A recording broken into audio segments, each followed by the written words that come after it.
আপনি social media ঘাটলেই দেখতেছেন কি অমুক ব্যক্তি কোটিপতি, অমুক ব্যক্তি এই অবস্থায় আছেন, অমুক ব্যক্তি সফল হয়েছেন, কিন্তু আপনি সফল হতে পারতেছেন না, বা আপনার কাছে মনে হচ্ছে যে কোটিপতি হওয়া জিনিসটা অনেক কঠিন জিনিস।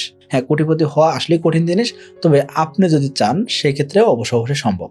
অর্থাৎ আপনার চাওয়ার উপর নির্ভর করবে আপনি আসলে কোটিপতি হইতে পারবেন কিনা। হ্যাঁ, আমি বললে আপনি কোটিপতি হয়ে যাবেন না, তবে আমি আপনাকে আজকে কোটিপতি হওয়ার জন্য যে লাইফ ম্যাপিং দরকার, বা যারা অলরেডি কোটিপতি হয়েছেন তারা কিভাবে কোটিপতি হয়েছেন, বা তাদের লাইফের ম্যাপিংটা কেমন ছিল, বা তাদের লাইফের প্ল্যানিংটা কেমন ছিল, সেই জিনিসটা আমি আপনাকে শেয়ার করতেই পারি। তো ওইভাবে যদি আপনি আগাইতে পারেন, ইনশাল্লাহ আশা করা যায় আপনার জীবনটা সহজ হবে এবং আপনিও দ্রুততম সময়ে সম্পদশালী হতে পারবেন। তো চলুন শুরু করা যাক। এখনো যারা চ্যানেলটিকে সাবস্ক্রাইব করেনি সাবস্ক্রাইব করে দিবেন এবং বেল বাটন প্রেস করে দিবেন, যাতে নতুন নতুন যত ভিডিও আসে সবগুলো দেখতে পারেন। আচ্ছা, ভিডিও শুরুতে আপনার জন্য আমি একটা প্রশ্ন রাখতেছি। সেই জিনিসটা কি, একাডেমিক এডুকেশনের মাধ্যম দিয়ে কি আপনি কোটিপতি হতে পারবেন, নাকি সেলফ এডুকেশনের মাধ্যম দিয়ে আপনি কোটিপতি হতে পারবেন?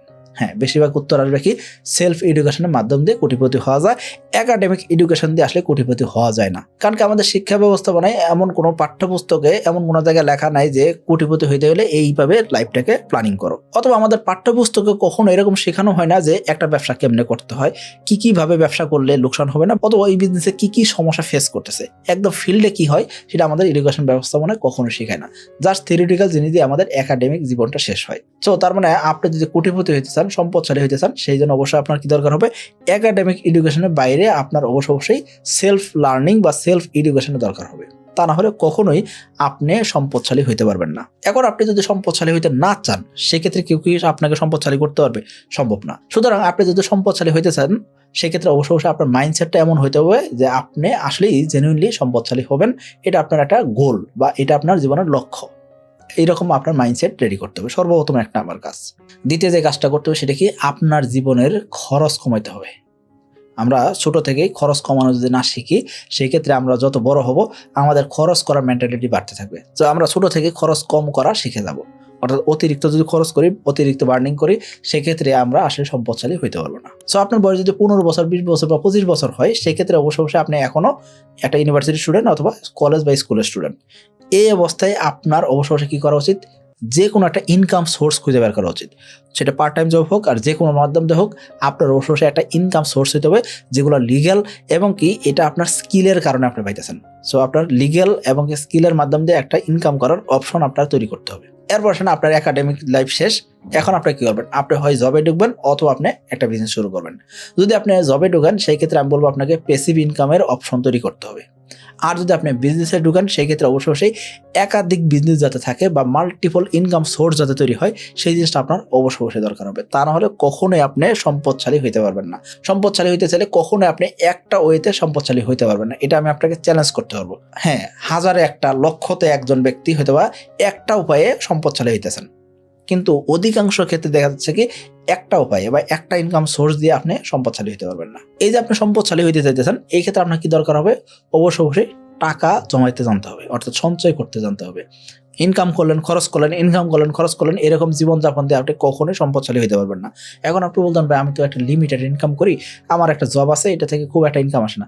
তারপর আপনাকে সঞ্চয় করতে হবে। সঞ্চয় করলে আপনি শুধুমাত্র বিনিয়োগ করতে পারবেন, না হলে আপনি কখনোই ইনভেস্টমেন্ট করতেই পারবেন না। ইনভেস্টমেন্ট করার জন্য আগে আপনার সঞ্চয় করা জরুরি। আমাকে অনেকে বলে থাকেন ভাই 1 লক্ষ টাকা আছে, কোথায় ইনভেস্ট করব? 10,000 টাকা আছে, কোথায় ইনভেস্ট করব? 50,000 টাকা আছে, কোথায় ইনভেস্ট করব? 2 লক্ষ টাকা আছে, কোথায় ইনভেস্ট করব? এই ক্ষেত্রে আমি যে পরামর্শটা দেই, অনেকে এই পরামর্শটা নিতে চায় না। কারণ কি, এই জিনিসটা একটু কঠিন জিনিস, এবং কি তারা মনে করে যে এখান থেকে কোনো লাভ আছে। যেমন ধরুন 5,000, 10,000, 20,000, 50,000 বা 1 লক্ষ টাকা থাকলে আমি বলি এই টাকাটা আপনি এমন কোনো জায়গায় ইনভেস্ট করেন না যে টাকা থেকে আপনাকে এখনই টাকা দিবে। আপনি কি করবেন, এইটা এমন জায়গায় ইনভেস্ট করেন যেটা আপনাকে ভবিষ্যতে টাকা দিবে। এখানে তার কাছে মনে হয় যে এটা একটু কঠিন জিনিস বলতেছে। সো আমি একটু সহজ করে বলতেছি কি, যদি ধরেন আপনার কাছে 10,000, 20,000 বা 50,000 বা 1 লক্ষ টাকা আছে, এক্ষেত্রে আমি আপনাকে বলবো আপনি যে কোনো একটা স্কিল শিখেন, যে স্কিলটা আপনাকে ভবিষ্যতে ইনকাম করে দিবে। আপনি যদি 1 লক্ষ টাকা দিয়ে সঞ্চয়পত্র কিনে রাখেন অথবা ব্যাংকে এফডিআর করে রাখেন, সর্বোচ্চ আপনি কত পাবেন, মাসে 800, 900 বা 850, এর বেশি কিন্তু পাইতেছেন না। এই টাকা থেকে আপনার জীবন পরিবর্তন হবে? সম্ভব না।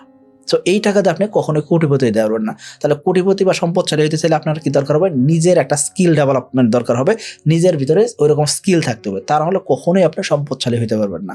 তো সম্পদশালী হতে চাইলে আপনাকে অবশ্যই নিজের উপরে ইনভেস্ট করতে হবে। সো আপনি যখন নিজের উপরে ইনভেস্ট করে যখন মোটামুটি 2 বছর 3 বছর 5 বছর আপনি যখন প্রিপেয়ার্ড হলেন যে হ্যাঁ আমি এখন মার্কেটে এই জিনিসটা করতে গেলে ভালো করতে পারবো, তখন আপনি কিন্তু আসলে অ্যাকচুয়ালি ইনকাম করতে পারবেন। অর্থাৎ তখন আপনার ইনকামটা অনেক গুণ বেড়ে যাবে। কিন্তু আপনার যদি ওইরকম স্কিল না থাকে সেক্ষেত্রে কখনোই আপনি খুব বেশি দূর আগাইতে পারবেন না। আর বর্তমান সময় টেকনোলজির সময় এআইয়ের যুগ, এই যুগে আপনার অবশ্যই এমন ভ্যালুয়েবল স্কিল জানতে হবে, তা না হলে আপনার টিকেই থাকতে পারবেন না। সো আপনার জীবনে প্রথমে ইনভেস্টমেন্ট নিজের উপর হওয়া উচিত, তারপরে ইনভেস্টমেন্টগুলো আস্তে আস্তে আপনি বিভিন্ন জায়গায় ইনভেস্ট করতে পারেন। এই ক্ষেত্রে আপনার যখন একাধিক ইনকাম সোর্স তৈরি হয়ে গেছে তখন অলরেডি কিন্তু আপনি ব্যবসা বা যে কোনো মাধ্যম দিয়ে আপনি ইনকাম করতেছেন। এই ক্ষেত্রে এই যে আপনার টাকা ইনকাম করতেছেন, এখানে তো আপনি সম্পূর্ণ টাকা অবশ্যই খরচ করবেন না, তাই না? আপনি সর্বপ্রথম কি করবেন? সঞ্চয় করবেন। কিন্তু আমরা কি করে থাকি? আগে খরচ করি তারপর সঞ্চয় কথা চিন্তা করি। না, এটা করা যাবে না। এক এক ব্যক্তির জন্য এক এক রকম সঞ্চয় হতে পারে। যদি আপনি 1 লক্ষ টাকা ইনকাম করেন, আপনার যদি আসলে ব্যক্তিগত খরচ এবং পরিবারের খরচ মিলে দেখা যাচ্ছে 30,000 টাকাতে চলে যেতেছে, সেক্ষেত্রে আপনার জন্য 70,000 টাকা সঞ্চয় করা জরুরি। যদি আপনার 70,000 টাকা খরচ হয়ে যায় সেক্ষেত্রে আপনার জন্য অবশ্যই 30,000 টাকা সঞ্চয় করা জরুরি। অর্থাৎ একজন ব্যক্তির কমপক্ষে 20 থেকে 25% সঞ্চয় করা জরুরি। আপনি 1 লক্ষ টাকা ইনকাম করলে কমপক্ষে 20 থেকে 25,000 টাকা অবশ্যই সঞ্চয় করা 100% জরুরি। এর নিচে সঞ্চয় করা যাবে না। আশা করি ক্লিয়ার হয়েছেন। সো আপনি সঞ্চয় করা শুরু করলেন, এই যে সঞ্চিত টাকা এটা আপনার ব্যাংকে ফেলে রাখবেন না বা কোনো জায়গায় অলস ফেলে রাখবেন না। অবশ্যই আপনি কি করবেন? ইনভেস্টমেন্ট করবেন। দেখুন দুনিয়াতে যারাই বড়লোক হয়েছেন বা সম্পদশালী হয়েছেন তারা আসলে অ্যাকচুয়ালি যেই মাধ্যম দিয়ে বড়লোক হয়েছেন সেটা কি? ইনভেস্টমেন্টের মাধ্যম। তো ইনভেস্টমেন্ট ছাড়া কখনোই আপনি সম্পদশালী হতে পারবেন না। দ্রুততম সময় সম্পদশালী হতে চাইলে আপনাকে ইনভেস্টমেন্টের দিকে আগাইতে হবে। সো আপনার বয়স মোটামুটি 15 থেকে 25 বছরের ভিতরে যদি হয়, এই ক্ষেত্রে আপনি একাডেমিক এডুকেশন নিলেন, পাশাপাশি আপনি সেলফ এডুকেশন শিখলেন। সেলফ এডুকেশনের মাধ্যম দিয়ে আপনি নতুন নতুন জিনিস শিখলেন এবং কি এখান থেকে আপনি একটা ইনকাম করা শুরু করলেন। 25 থেকে 30 বছর বয়সে আপনি কি করবেন? একটা জবে ঢুকবেন অথবা একটা বিজনেসে ঢুকবেন। 30 থেকে 40 বছরের ভিতরে আপনি কি করবেন? আপনি একাধিক ইনকামের পথ খুঁজে বের করবেন বা প্যাসিভ ইনকাম করবেন এবং কি একাধিক বিজনেস করবেন। অর্থাৎ একটা বিজনেস করা যায় না, একাধিক বিজনেস করতে হবে, রিটায়ারমেন্ট প্ল্যানিং করতে হবে। এ টু জেড কাজ করার সময়টা আসলে 30 থেকে 40 বছরের ভিতরেই। সো আপনি 30 থেকে 40 বছর বয়সে আপনি ইনভেস্টমেন্ট করা শুরু করবেন। এখন আপনি ইনভেস্টমেন্ট শুরু করলেন, এই ক্ষেত্রে অনেকে ভাবি যে এটা আর স্কিল ডেভেলপমেন্ট দরকার নাই। কিন্তু আসলে স্কিল ডেভেলপমেন্টটা আপনার সবসময় রেডি রাখতে হবে। প্রতিনিয়ত আপনাকে শিখতে হবে, প্রতিনিয়ত আপডেটেড হতে হবে, তা না হলে কখনোই আপনি সম্পদশালী হতে পারবেন না। খেয়াল করেন, আপনি টাকা অর্জন করছেন, সেই টাকা ধরে রাখতে হলে আপনাকে স্কিল শিখতে হবে, মানে শিখতে হবে, এটা বাধ্যতামূলক। আশা করি আপনি বুঝতে পারছেন। এই যে এতগুলো কাজ করতেছেন, এই জিনিসগুলোর ভিতরে আপনাকে 2টা জিনিস অবশ্যই মেনটেন করতে হবে। এক নম্বর কি? রিজিকের উপরে বিশ্বাস করতে হবে। আল্লাহ তাআলা আপনাকে রিজিক দিবে, সেই রিজিকের উপরে আপনাকে বিশ্বাস করতে হবে। দ্বিতীয় যে কাজটা করতে হবে সেটা কি? দ্রুততম সময়ে হতাশ হওয়া যাবে না এবং কি আপনাকে ধৈর্য ধারণ করতে হবে। যে কোনো খারাপ পরিস্থিতি আসতে পারে। আপনি সম্পদশালী হতে চাইতেছেন, তার মানে রিস্ক নিতে চাচ্ছেন। রিস্ক যখন নেবেন সেই ক্ষেত্রে আপনার জীবনে সমস্যা আসবেই, এটা স্বাভাবিক। ওই সময় আপনি ধৈর্য ধারণ করতে জানতে হবে, তা না হলে কখনোই আপনি সম্পদশালী হতে পারবেন না। আল্লাহ তাআলা আসলে সম্পদ তাকেই দেয় যে আসলে ওই পরিমাণ সম্পদ ধরে রাখতে পারবে। সম্পদ না ধরে রাখতে পারলে ওই ব্যক্তিকে আল্লাহ তাআলা কখনোই সম্পদ দিবেন না। সর্বশেষ যে জিনিসটা না বললেই নয় সেটা কি? আপনি একটা প্ল্যানিংয়ে আগাইতেছেন, এই প্ল্যানিংটা অনেক সময় ফ্লপ করতে পারে। অর্থাৎ আপনি প্ল্যানিং এ তে আগাইছেন, হঠাৎ করে দেখলেন কি প্ল্যানিং এ ফল করতে পারে। আপনার কাছে অল্টারনেটিভ প্ল্যানিং বি 100% রেডি থাকা উচিত। সো আপনার কাছে যদি বি প্ল্যানিং রেডি না থাকে সেক্ষেত্রে আপনি মাঝপথে গিয়ে আটকে যেতে পারেন। সো আপনার কাছে বি প্ল্যানিং রেডি থাকতে হবে। এমনও হয় আমাদের বিজনেস করার ক্ষেত্রে অনেক সময় প্ল্যানিং এ, বি, সি ফল করে তারপর আমাদের প্ল্যানিং ডিতে আগাইতে হয়। অর্থাৎ একাধিক প্ল্যানিংয়ে আপনাকে আগাইতে হবে। শুধুমাত্র একটা প্ল্যান করছেন, এই প্ল্যানিং দিয়ে আপনি সম্পদশালী হয়ে যাবেন, এটা অসম্ভব হইতে পারে। অসম্ভব কিছুই না, কারণ কি সম্পদ আল্লাহ তাআলা সকলকে দেয় না, বা সম্পদ দিলে আল্লাহ তাআলা তাকেই দেয় যে আসলে সম্পদ ধরে রাখতে পারে। সো আপনার ব্রেনটাকে ওইভাবে ডেভেলপ করতে হবে, আপনার স্কিল ওইভাবে ডেভেলপ করতে হবে, তা না হলে কখনোই আপনি সম্পদশালী হতে পারবেন না। আশা করি বুঝতে পারছেন। সো আপনার অবশ্যই একাডেমিক এডুকেশনের দরকার, পাশাপাশি সেলফ এডুকেশনের পিছনে আপনাকে বেশি বেশি সময় দিতে হবে। আশা করি বুঝতে পারছেন। সকলে ভালো থাকবেন, সুস্থ থাকবেন। আসসালামু আলাইকুম।